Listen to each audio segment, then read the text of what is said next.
उपासक कामना के वशीभूत होने के कारण इस प्रेम का परिचय नहीं प्राप्त कर पाता। ना चाहते हुए भी ये काम पापाचरण करा ही देता है। अर्जुन ने प्रश्न किया था, ये कौन है जो ना चाहने पर भी बलात् जबरदस्ती पाप करा देता है? तो भगवान ने कहा, वो काम है, वो क्रोध है। ये रजोगुण से प्रकट होता है, राग से, और ये महापापी है, अर्थात महापाप कराने वाला है, महाशनो। ये कभी तृप्त नहीं होने वाला, चाहे जितना भोग लो। ना चाहने वाली बात ऊपरी है और चाहने वाली बात हृदय की है। संसार शरीरों में भोगने से सुख मिलता है, अंदर बैठा है, और ऊपर से हम कहते हैं कि हम नहीं चाहते थे पर ऐसा हो गया। नहीं, अगर ये बात अंदर बैठ जाए कि हमें नहीं चाहिए ये झूठे सुख, तो फिर कोई परास्त नहीं कर सकता। तो बोले जानकारी होने पर भी प्रयोग क्यों नहीं हो पाता? वस्तु, व्यक्ति, क्रिया, स्थान, इससे जो हम सुख चाहते हैं उसे काम कहते हैं। किसी शरीर से, किसी वस्तु से, किसी पद से। इस काम में शब्द तो एक है पर इसके दोष अनंत हैं। शब्द है काम, और अनंत पापाचरण कराने की इसमें सामर्थ्य है। काम में इसमें अनंत विकार भरे हुए हैं। जब तक मनुष्य के भीतर ये बात बनी रहती है कि शरीर भोग से, वस्तु भोग से, पद भोग से हम सुखी हो जाएंगे, तो ये काम पाप ही कराता रहता है। निर्दोष, निर्विकार, निष्पाप होने के लिए इस काम का मर्दन करना आवश्यक है। सहने से ये नष्ट हो जाते हैं। शास्त्र निषिद्ध कर्म ये काम ही कराता, प्रारब्ध नहीं कराता। प्रारब्ध से शास्त्र निषिद्ध कर्म जो किए उनका फल आता है सुख दुख। अगर शास्त्र प्रतिपादित है तो सुखद आएगा, शास्त्र विरुद्ध है तो दुख आएगा। लेकिन ये जो हमसे पाप करा रहा है, कोई प्रारब्ध नहीं करा रहा, कोई काल नहीं करा रहा, कोई ईश्वर नहीं करा रहा।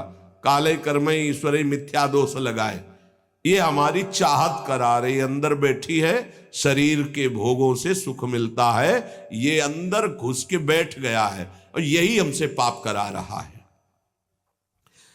तो जब जानकारी हो गई तो फिर पाप क्यों हो रहे हैं? जब जानकारी हो गई कि ये काम पाप करा रहा है, तो हम इस जानकारी का प्रयोग क्यों नहीं कर पा रहे हैं?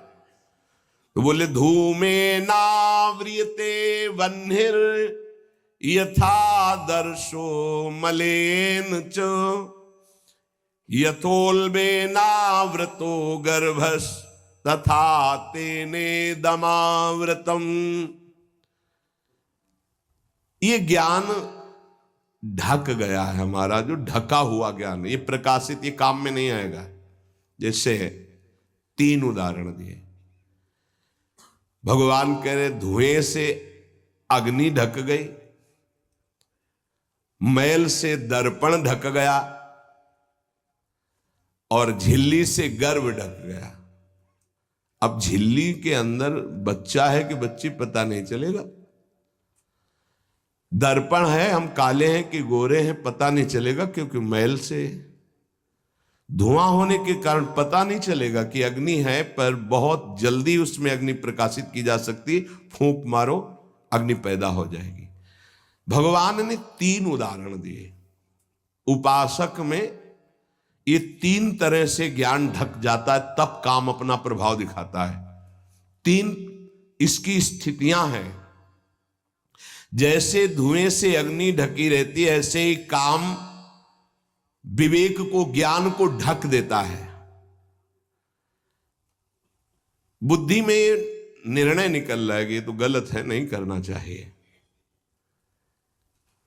सात्विक, राजसिक, तामसिक, ये बुद्धि की 3 प्रवृत्तियां हैं, 3 गुणों के अनुसार। कर्तव्य अकर्तव्य का ठीक ठीक निर्णय करने में समर्थ है सात्विक बुद्धि। राजसिक बुद्धि ठीक निर्णय नहीं कर पाती, असमर्थ होती है। कर्तव्य कर्तव्य का। और तामसिक उल्टा ही निर्णय करती है। ठीक निर्णय करने की सामर्थ्य सात्विक बुद्धि में है। अब जेव ही भोग इच्छा प्रकट हुई, धुआं पैदा हो गया। भोगों की ना भोगों, पाप तो नहीं बन जाएगा। धुआं है, इसका मतलब अग्नि है, ज्ञान है उसके अंदर। अब अगर उस समय उसको सत्संग मिल जाए, कोई संत की बात चलने लगे, उसका चिंतन वो रोक पावे, तो मानो फूंक मारना है। जैसे धुआं उठ रहा है, 1 2 3 फूंक मारो, आग लग गई, प्रज्वलित हो गया, बच गया। ये पहला बहुत सरल है, बच जाना काम से। धुआं हो जाने पर दिखाई नहीं देता क्या है, क्या ठीक है क्या नहीं ठीक है, पर फूंक मारो तो आग उठी, धुआं खत्म हुआ।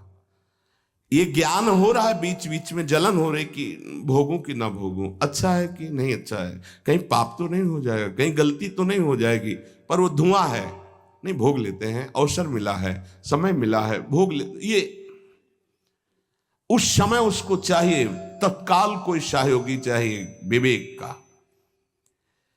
परमार्थिक मार्ग में धुआं पैदा कर देगी। साधक अगर सावधान हुआ तो तत्काल प्रयासरत हो जाता है इस धुएं को हटाने के लिए। फूंक मारने का मतलब कीर्तन शुरू हो गया, वो सत्संग शुरू हो गया, किसी संत के पास तत्काल बैठ गया, उसकी वाणी सुनने लगा, वो धुआं खत्म हुआ। फूंक लगी, आग जली, धुआं खत्म। ठीक निर्णय होगा, नहीं नहीं ऐसा नहीं करना। उत्पत्ति विनाशशील जड़ वस्तुओं में प्रियता, महत्ता, सुंदरता, सुखद रूपता, ये काम पहले पैदा करता है। ये सत्य है, इसमें सुख मिलेगा, इसमें बहुत सुख मिलेगा। अब ये धुआं बढ़ता चला जा रहा है, कैसे सुख मिलेगा? लाखों लोग भोग रहे हैं, कैसे सुख? कैसे तुम मुझे बावरा बना सकते हो? नहीं नहीं, गलत है। ये है धुआं को हटाना, फूंकना। अरे अन्य शरीरों की अपेक्षा है मनुष्य शरीर सर्वश्रेष्ठ है, इसमें विवेक है। हम कैसे ऐसा पशुवत आचरण कर सकते? नहीं, अरे मन नहीं, तेरी सलाह नहीं। अब वो फूंक रहा है, आग पैदा कर रहा है, ज्ञानाग्नि पैदा कर रहा है। पर बहुत प्रवीण साधक नहीं, उससे प्रवीण मन है, वो सुख को सुख मानकर भोगने की लालसा प्रबल होने के कारण वो धुआं नहीं हटा पा रहा, वो उसी में और राग कर रहा है। प्रथम अवस्था में हटा लिया तो हटा लिया, नहीं दूसरी अवस्था में बहुत ही भयानक स्थिति हो जाएगी। ये अवस्था बदलने में देर नहीं लगती, कहने में देर लगी। दूसरी अवस्था हो जाती है दर्पण में ढका हुआ मैल। उसमें तो फूंक केवल मारनी थी कि आग प्रज्वलित हो गई, क्योंकि तैयार एकदम ज्ञान है, पर धुआं जैसा ढक गया, काम ने ढक दिया।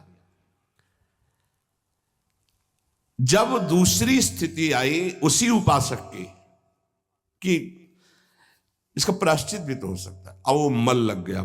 जैसे दर्पण में गाढ़ा मल पोत दिया जाए तो बिल्कुल दिखाई नहीं देगा कि हमारा रूप कैसा है। अब बिल्कुल विचार शून्य होता चला जा रहा है। यथा दर्शो मलेन च, जैसे मैल से ढक जाने पर शीशा, दर्पण, वो दिखना एकदम बंद हो गया। उसमें तो दिख रहा था, धुआं है, आग है, मतलब विवेक काम कर रहा था। थोड़ा फूंकने की जरूरत थी, ज्ञान के प्रज्वलित करने की जरूरत थी, पर वो उधर ना की तरफ वृत्ति ना ला करके हां की तरफ वृत्ति ले आया, तो दूसरी सीन पैदा हो गई स्थिति। जैसे दर्पण में मल ऐसे लगा दो तो बिल्कुल नहीं दिखेगा, और वो बिल्कुल निर्णय नहीं कर पा रहा। सतोगुण में निर्णय करने की क्षमता होती है, रजोगुण में निर्णय करने की क्षमता खत्म हो जाती है, और निश्चित हो जाता है कि भोग में सुख है। ऐसी कामना का वेग बढ़ा तो ये भूल गया कि मैं साधक हूं, मेरा कर्तव्य क्या है, मैं अकर्तव्य करने जा रहा हूं, ये भूल गया। क्योंकि जैसे दर्पण में ढक गया तो भूल गया। दर्पण में दिखाई देता मैं कौन हूं, तो ज्ञान रूपी दर्पण ढक गया काम से, अब ये उसकी सोच ही खत्म हो गई। अंतःकरण में इतना महत्व पैदा हो गया कि विकलता हो गई उसके अंदर। अब यही उसके पतन का कारण बन गया। इतना महत्व बढ़ गया कि निर्णय करने की क्षमता खत्म हो रही है कि मैं एक साधक हूं, मैं उपासक हूं, पापाचरण नहीं करना चाहिए। ये किसी का भी हो सकता है। पहली दशा बहुत जल्दी हटा जा सकता है, फूंक मारी हट गया, आग पैदा हुई ज्ञान की, नहीं नहीं।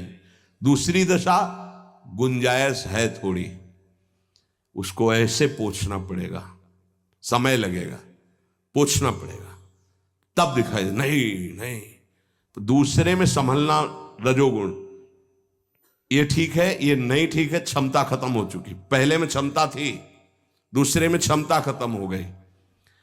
तीसरा यथोल बेना व्रतो गर्भा, तीसरा तमोगुण, वो विपरीत ही दिशा की तरफ ले जाएगा। क्षमता की तो बात जाने दो, वो सारी सामर्थ्य विपरीत है, जो होगा देखा जाएगा, चलो, वो विपरीत दिशा की तरफ ले जाएगा। दर्पण पर मैल आने से उसको हटाने की गुंजाइश है, यहां तक हटा जा सकता है, दूसरी स्थिति तक, पर दूसरी स्थिति बहुत कठिन है। हटने की स्थिति अब खत्म हो चुकी, लगभग पर हटा जा सकता है, लेकिन तीसरी में तो हटा ही नहीं जा सकता। जैसे झिल्ली से ढके गर्भ का ये पता ही नहीं है कि बच्चा है कि बच्ची है, ऐसे तृतीय अवस्था में ये पता ही नहीं रहता मैं गलत कर रहा हूं या गलत करने जा रहा हूं। विवेक ही काम नहीं करता, वो उसे सुख और अपना जीवन मान लेता है। अगर उस कामना में बाधा पड़ी तो तमोगुण की वृत्ति बढ़ जाती है और क्रोध पैदा हो जाता है।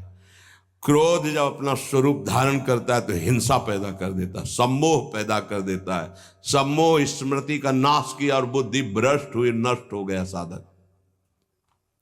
ये सर्वनाश करने वाला काम। सम्मोह माने मूढ़ता, घोर मूढ़ता, कुछ निर्णय करने की सामर्थ्य नहीं रह गई। पशुवत, एकदम पशु। अब उसमें जब वाणी खुलेगी तो झूठ, आचरण होंगे तो कपट, व्यवहार होगा तो बेईमानी, कर्म होगा तो अन्याय और पाप, गुस्सा आएगी तो अत्याचार, हिंसा, इसके सिवा और कुछ नहीं। अपना रजिस्टर कभी पढ़ के देखो, अपने रजिस्टर को तो देखोगे नहीं कि अपने जीवन के रजिस्टर में हमने क्या क्या आचरण किए हैं। ये सबको देखना चाहिए।